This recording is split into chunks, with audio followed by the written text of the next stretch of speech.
السلام الله عليكم ورحمة الله تعالى وبركاته. كلنتي wanaagsan qiyaarta wada naga daawanaysa meel walba joogtaan halkan waa TV-ga caalamiga ee Somsad Muqdisho Soomaaliya waa 20ka bisha September sanada 2013 ku soo dhawaada qiyaarta wada naga daawanaysa warkii oo idinkaga imaanaya Somsad Muqdisho. qodobada wararkeena ugu waaweyn waxa ka mid noqonaya hadii Allah wadalo uu raali ka noqdo madaxweynaha jamhuuriyadda Soomaaliya mudane Xasan Sheekh Maxamuud oo ku sugan dalka Mareykanka ayaa kulamo la qaadan doona mas'uuliyiinta dalkaasi iyadoo madaxweynuhuna uu la kulmi doono jaaliyadda Soomaaliyeed ee ku sugan dalka Mareykanka.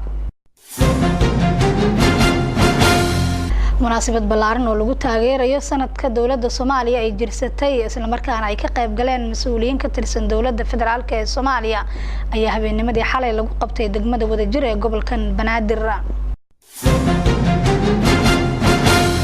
xujeedii ugu horeysay sanadkan maanta waxay ka anbabaxeen garoonka Aadan Cadde ee magaalada Muqdisho iyadoo wasaaradda cadaaladda Soomaaliya faahfaahin ay ka bixisay arintaasi.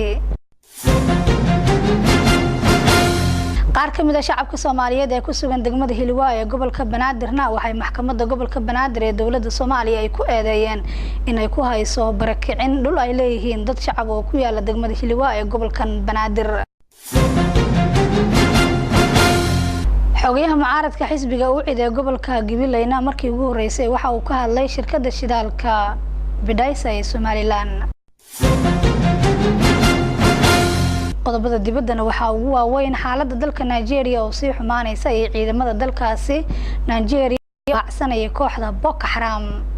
intaas daawadayaal waa qaar ka mid ah qodobadii wararka ugu waaweynaa qodobadaas oo dhameystiran iyo kuwa kala goor dhow ayaa daawan doontaan ha yeeshee intaan ka gaarayna ku soo dhawaada qadar xayisiina.